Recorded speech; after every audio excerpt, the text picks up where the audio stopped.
Buenas tardes, hermanos. Les saludo a todos. Espero que pueda cada uno encontrarse bien, sabiendo que pese a todas las circunstancias que atravesamos, nos encontramos bajo la mano poderosa de nuestro Señor. Así que a la distancia, a cada uno de ustedes le envío un abrazo fraterno. Y el día de hoy queríamos compartir junto a ustedes la palabra del Señor. eh, en relación a la temática que estamos desarrollando este año y en particular al tema que me ha correspondido exponer, que se trata sobre Jesús enseñándole a una multitud, y esto lo podemos ver en el capítulo 12 del libro de Lucas. Y va a ser en este capítulo donde nos vamos a detener y poder conocer un poco sobre esta temática que me ha correspondido exponer el día de hoy. Es importante ver dentro de este capítulo 12 que Jesús enseña a la multitud, pero esta multitud tenía una particularidad, y es que estaba compuesta por los discípulos de Jesús. Dentro de toda esa multitud que se agolpaba para oír a Jesús, para poder escuchar lo que él hablaba, estaban sus discípulos y se encontraba el resto de oyentes que se habían acercado a ese lugar para poder oír a Jesús. Y dentro de todas las enseñanzas que Jesús entrega en ese lugar y dentro del capítulo 12, podemos ver que hay distintos temas. Podemos ver que el primero que enseña es acerca de la levadura de los fariseos. Luego hace preguntas retóricas o desarrolla cosas sobre a quién se debe temer en realidad. Enseña sobre la confesión que los hombres al hacer acá en la tierra, eh, Él la hará en el cielo junto a los ángeles del Señor. Enseña también sobre la blasfemia contra el Espíritu Santo. O te enseña sobre el dinero, sobre las riquezas, utilizando una parábola. Se puede poner como título El hombre y la avaricia. Vemos otro tema que enseña el afán y la ansiedad, el hacer tesoros en el cielo, las características de los siervos vigilantes, las características del siervo fiel. Enseña sobre Jesús el mismo como una causa de división al creer, ¿cierto?, en él. Y habla también a esta gente cómo no fueron capaces de reconocer el tiempo del Mesías. Eran capaces de reconocer cuando podía llover, cuando se iba a nublar, pero no pudieron reconocer el tiempo profético de la venida del Señor. Y otra enseñanza sobre poder resolver los conflictos con el adversario antes de llegar al magistrado. Y todas estas enseñanzas que nosotros vemos acá en nuestra pantalla se desarrollan hacia dos grupos de personas dentro de esta multitud. Nosotros vemos las primeras enseñanzas que Jesús realiza en ese capítulo, que son del versículo 1 al 12, son enseñanzas directamente dadas a sus discípulos, ¿sí? La cuarta enseñanza que vemos es una enseñanza que se da a la multitud completa. Es más, esa enseñanza Jesús la desarrolla en virtud de una pregunta que hace una de las personas que se encontraba en esa multitud. Posteriormente, continúan las enseñanzas de los versículos 25 al 53, y esas enseñanzas son entregadas a los discípulos. Y las últimas dos enseñanzas que parte del capítulo, del versículo 54 al versículo 59, son enseñanzas que Jesús entrega a toda la multitud. Entonces, podemos ver que dentro de estas enseñanzas, que las muchas enseñanzas que Jesús desarrolla en este capítulo 12, en esta multitud, habían algunas que iban dirigidas directamente a los discípulos y otras dirigidas a toda la multitud. Nosotros por cosas de tiempo y por extensión de este texto, que el capítulo 12 cuenta con 53 versículos, lo cual sería imposible poder exponerlo en una sola sesión, nosotros nos vamos a enfocar el día de hoy en los versículos del 1 al 7. Específicamente vamos a tomar dos enseñanzas que Jesús dirige a sus discípulos.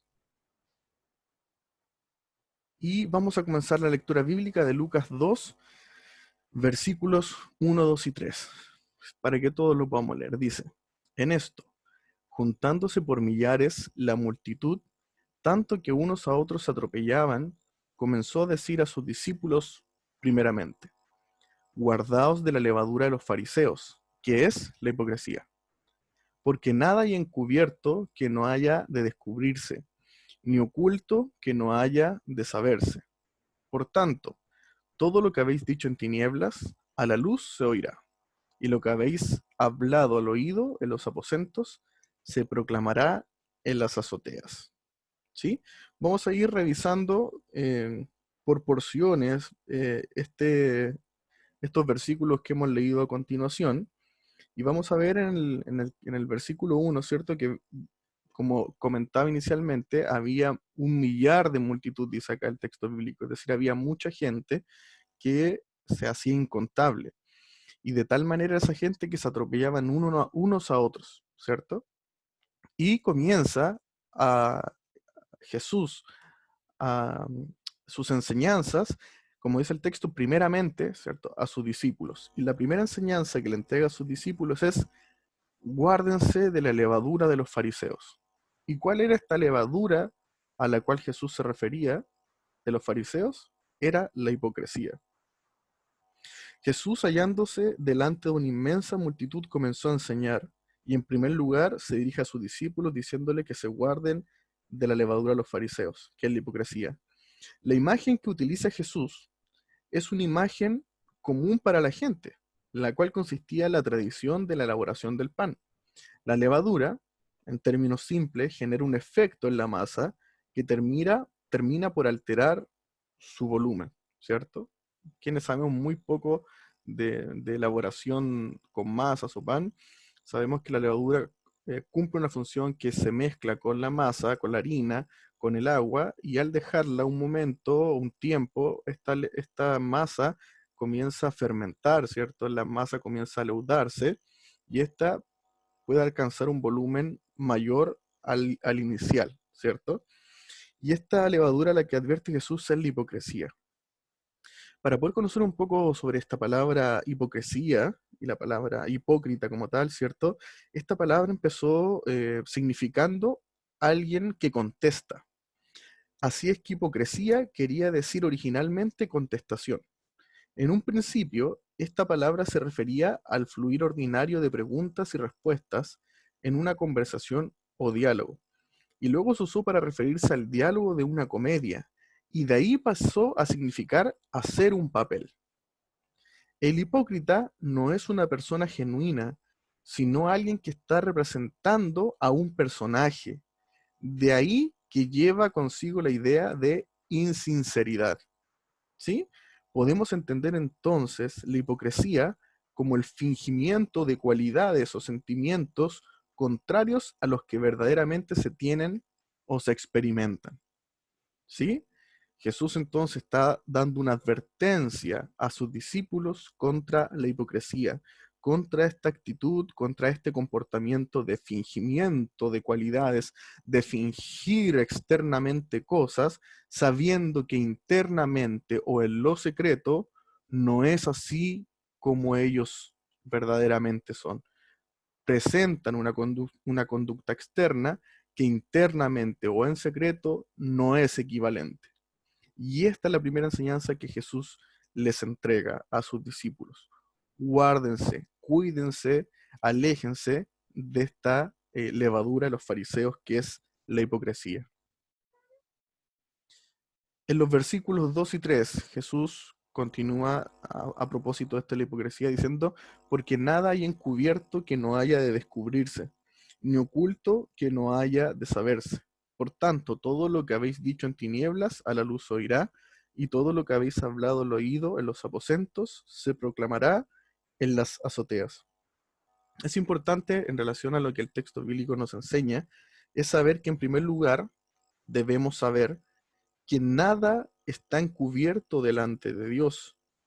Uno de sus atributos es la omnisciencia, es decir, Dios todo lo sabe.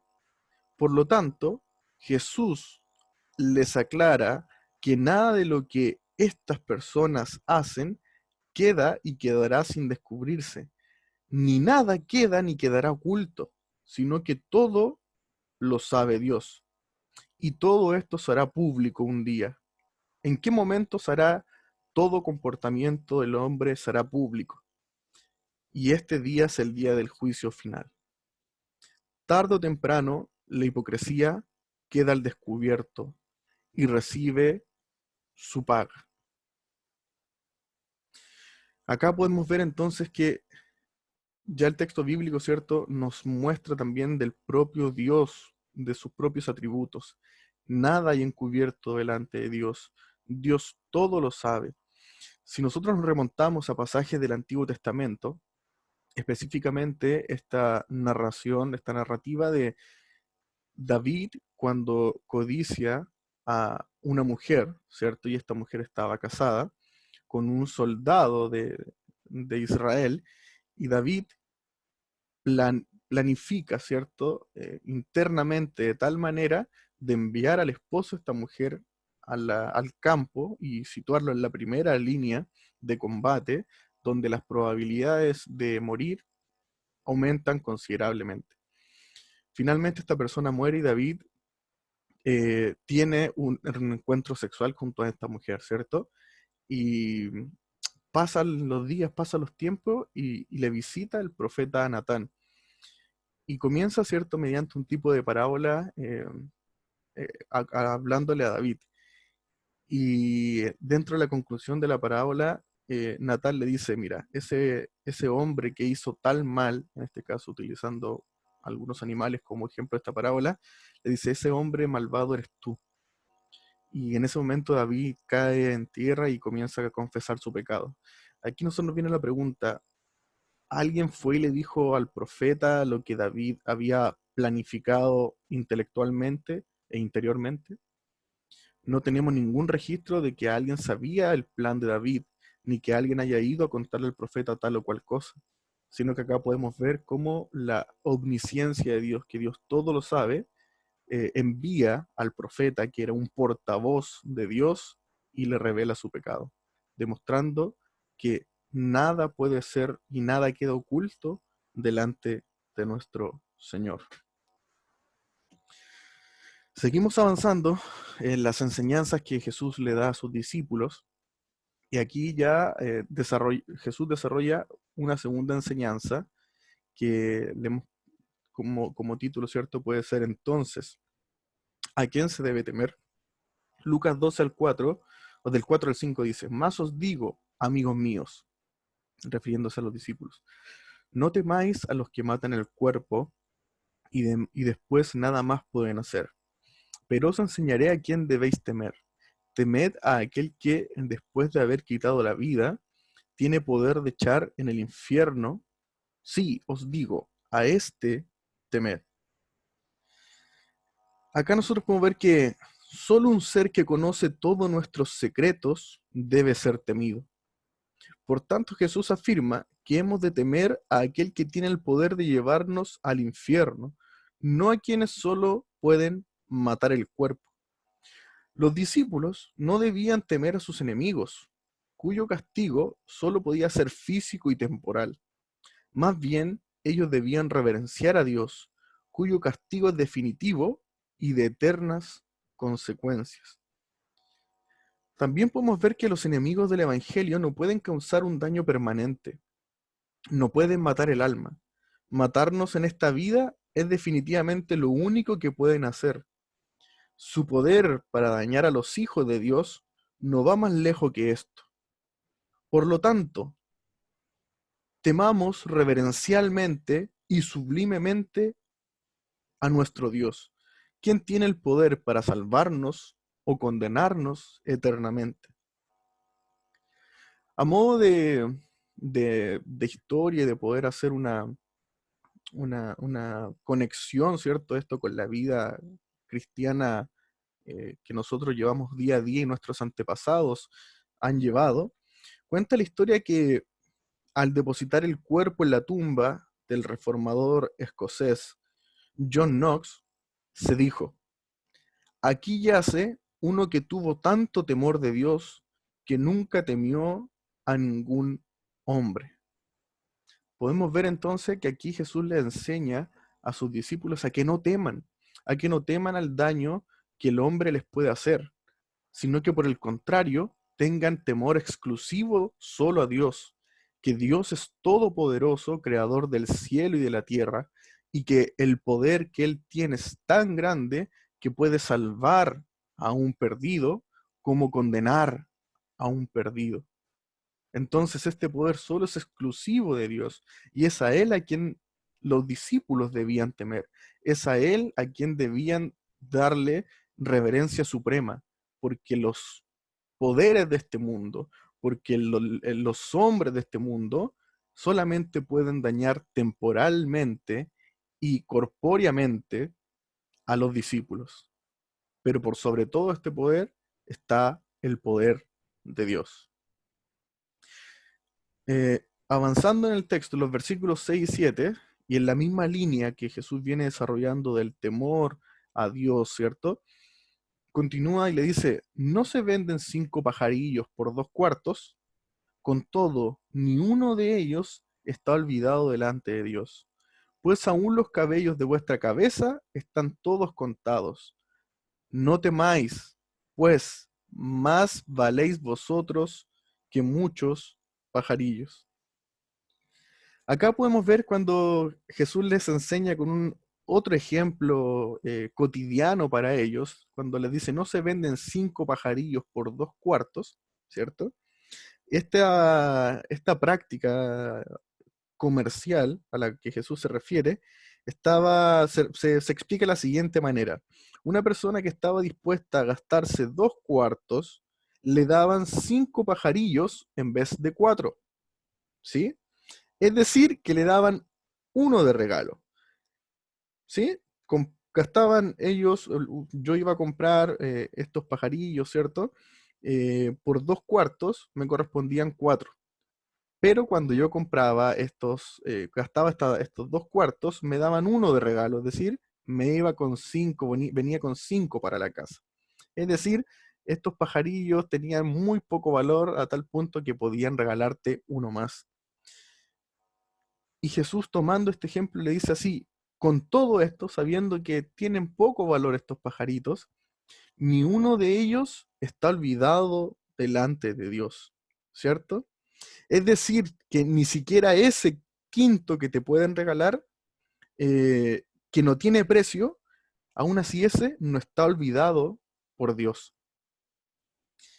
Tal es lo que Jesús les está enseñando a los discípulos, que recurre a otro ejemplo, donde les enseña que aún sus propios cabellos, algo tan difícil de precisar ordinariamente, saber cuántos cabellos tenemos, está bajo el control de Dios.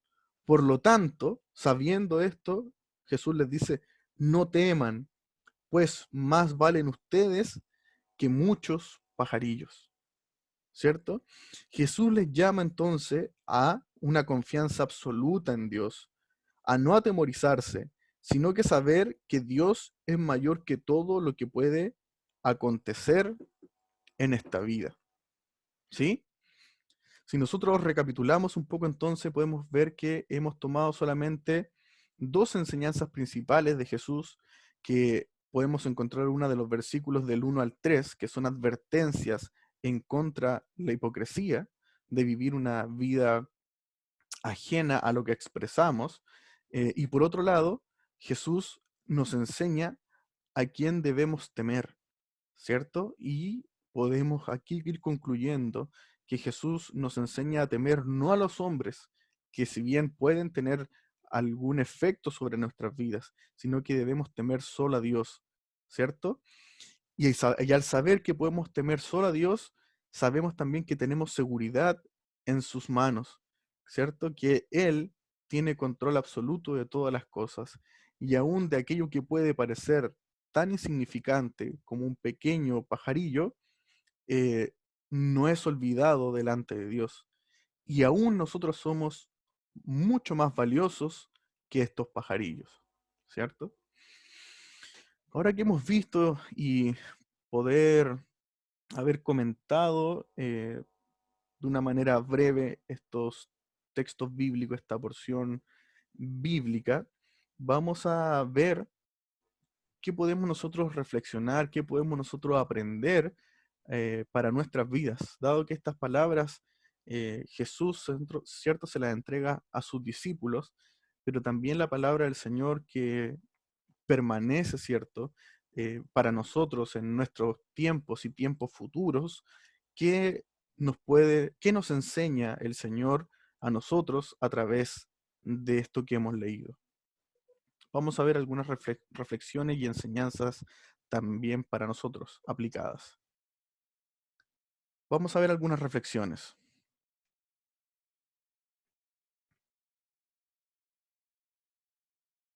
Primera reflexión, podemos ver que de la misma manera que Jesús advierte a sus discípulos sobre la hipocresía, hoy también nos advierte a nosotros. Esta enseñanza tiene la misma vigencia que cuando se dio a los destinatarios originales. Jesús hoy nos sigue llamando a guardarnos de la hipocresía. Es decir, hermanos, cuidémonos de vivir una vida religiosa llena de apariencias externas y carente de una devoción genuina a nuestro Dios. Cuidémonos, hermanos, de predicar el perdón y nosotros no haber perdonado, pues esto sería una conducta hipócrita.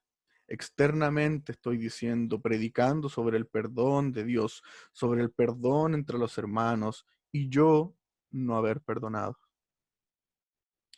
Cuidémonos, hermanos, de predicar del amor de Dios sin amar nosotros al hermano. Hermanos, cuidémonos de llevar nuestra ofrenda a Dios sin primero habernos reconciliado con el hermano. Esta es una enseñanza que a veces se pasa mucho por alto.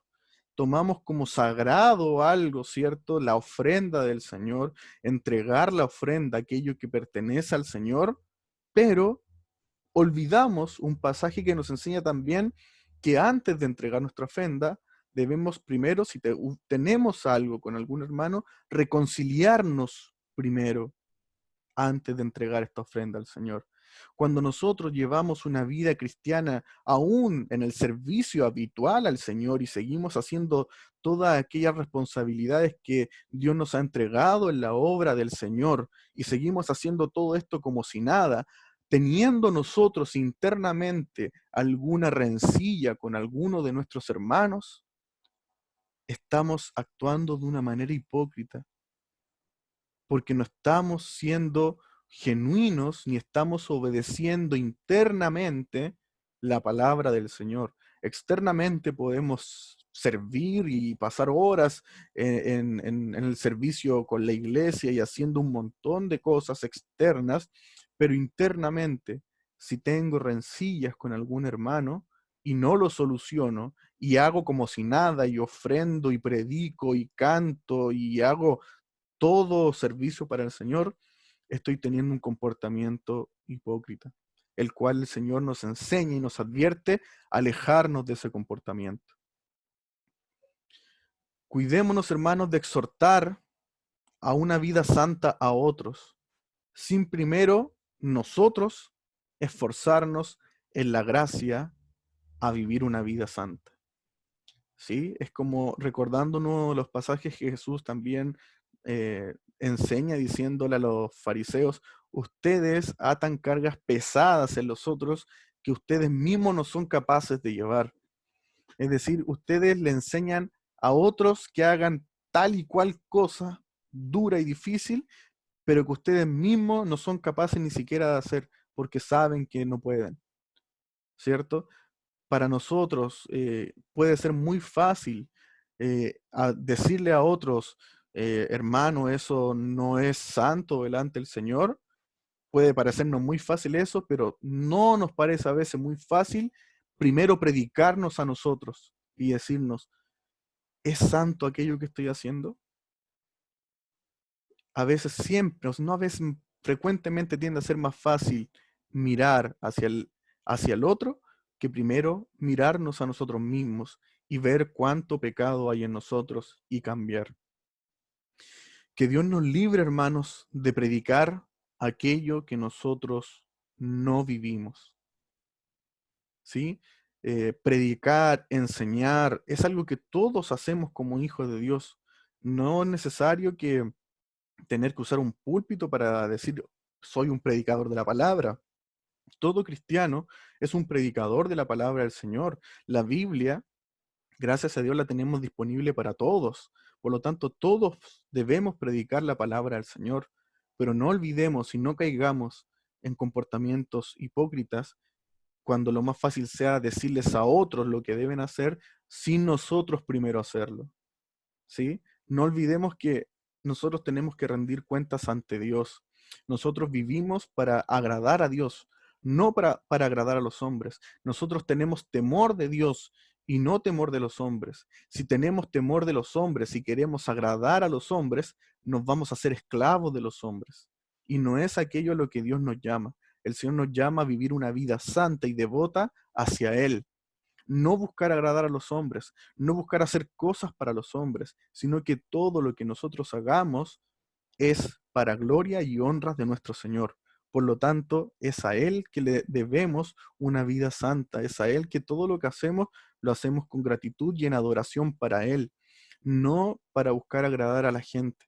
Si caemos en ese círculo de agradar a la gente y hacer cosas externamente y de una manera hipócrita, es el momento para arrepentirnos delante del Señor y volver a comenzar y decirle, perdóname, Señor, ¿qué debo hacer?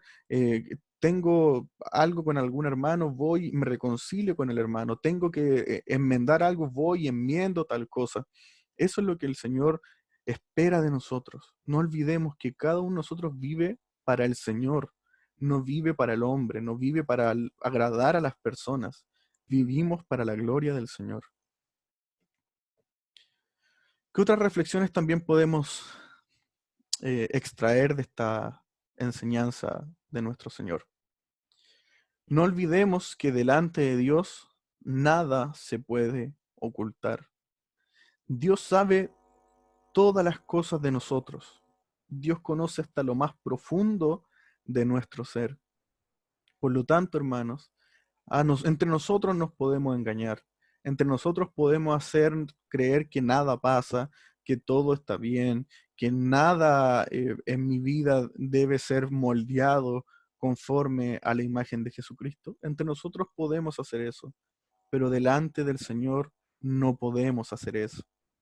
No podemos hacer eso. Por lo tanto, la omnisciencia de Dios nos humilla a lo sumo al decir, puedo engañar a todo el mundo, pero a ti, Señor, no te puedo engañar. Tú todo lo sabes de mí, Señor. Nunca olvidemos eso, hermano. Entre nosotros podemos engañarnos, pero al Señor nada le podemos ocultar. Y al saber y reconocer que Dios todo lo sabe de mí, nos lleva a vivir una vida humillada delante de nuestro Dios, sabiendo aún todo lo imperfecto que somos y todos los errores que cometemos, aún así el Señor nos ama con amor entrañable. En el día del juicio, todas nuestras obras serán descubiertas delante de Dios, y solo aquellos que han creído en Jesucristo como el Señor y Salvador, sus pecados serán contados como perdonados y pasarán al gozo eterno junto a su Señor.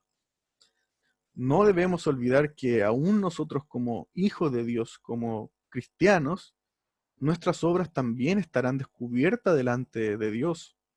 Vamos a dar cuenta por cada una de las obras que nosotros hicimos, Dios las va a ver, ¿cierto? Pero tenemos una característica muy distinta de aquellos incrédulos que nunca confiaron en Jesucristo como el Señor y el Salvador del mundo.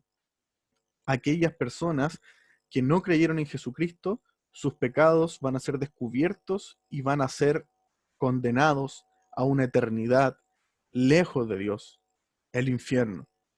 Y aquellos que hemos creído en Jesucristo, nuestros pecados serán descubiertos, pero Jesucristo, por la obra de Jesucristo, nuestros pecados habían sido ya remitidos, ¿cierto? Y pagados por Jesucristo en esa cruz, y ahora hemos sido librados de esta condenación, y por medio de Jesucristo vamos a un descanso eterno junto a nuestro Señor, donde el cual podremos disfrutar con Él para siempre. Hay un final distinto para los creyentes. Hay un final que es muy distinto al de los incrédulos. Y todo este final es solamente por medio de la obra de Jesucristo. ¿Y cómo podemos nosotros obtener este beneficio que Jesús nos ofrece? Es mediante la fe, creyendo en Jesucristo con todo nuestro corazón, ¿cierto? Es que nosotros podemos obtener estas bendiciones del Señor. Por lo tanto, hermanos, ¿a quién debemos tener? ¿A quién debemos temer?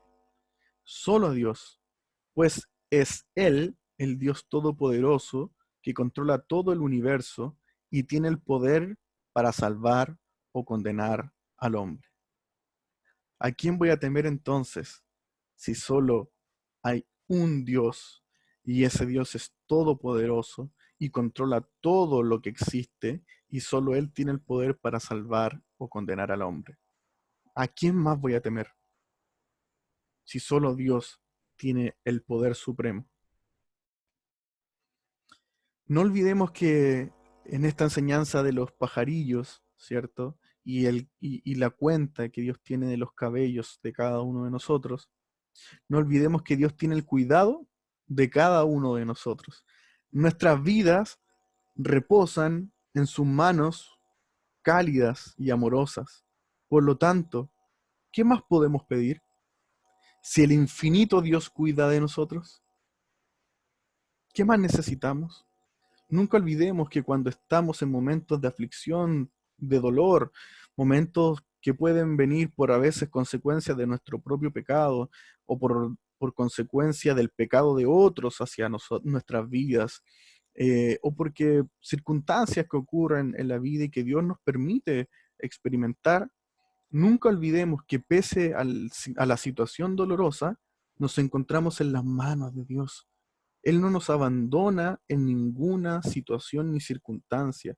Por lo tanto, cuando estemos en dolor, cuando estemos en sufrimiento, recordémonos la palabra del Señor que nos dice que Él tiene cuidado de nosotros, que Él nos tiene en sus manos y Él no nos abandona. Por lo tanto, Él es nuestro refugio, Él es nuestra torre fuerte, Él es escudo alrededor de nosotros. Pese a todo el dolor, podemos recurrir a nuestro Dios y saber que estamos seguros en sus manos, que Él no nos va a abandonar, que Él no nos abandona, que permanecemos en Él. Dios no es un Dios caprichoso con sus hijos que un día nos ama y al día siguiente no nos ama. Dios nos ama por causa de Jesucristo. Él nos amó primero, dice la palabra. Por lo tanto, día y noche descansamos, reposamos en sus manos. Él tiene cuidado de cada uno de nosotros. Finalmente, hermanos, podemos concluir, si tenemos a Dios, entonces lo tenemos todo. Si tenemos a Dios, sabemos que es que Dios nos tiene a nosotros, es que Él nos amó primero, ¿cierto? Y ahora Él es nuestro máximo tesoro. Dios es nuestro máximo tesoro, ¿cierto? Y si tenemos a Él, tenemos a este máximo tesoro, ya lo tenemos todo, ya no nos falta nada. Él es todo para nosotros, Él es suficiente para nosotros. Lo tenemos a Él y el ser humano ya ha hallado todo. Ahora el ser humano puede experimentar una máxima plenitud porque ha recibido el perdón divino y ya no está enemistado ya con Dios, sino que ahora tiene una relación, una comunión con el Creador del cielo y de la tierra. Y ahora puede disfrutar de las bendiciones de Dios, de las bondades de Dios, de aquello que Dios hizo, que es bueno y agradable, para poder disfrutarlo, ¿cierto? Junto a Él. Dios es todo para nosotros. Él es quien se ha adueñado de nuestras vidas. Él es el Señor de nuestra vida. Él es el Señor de nuestro corazón. Él es todo para nosotros. Dios en el primer lugar, de las cosas.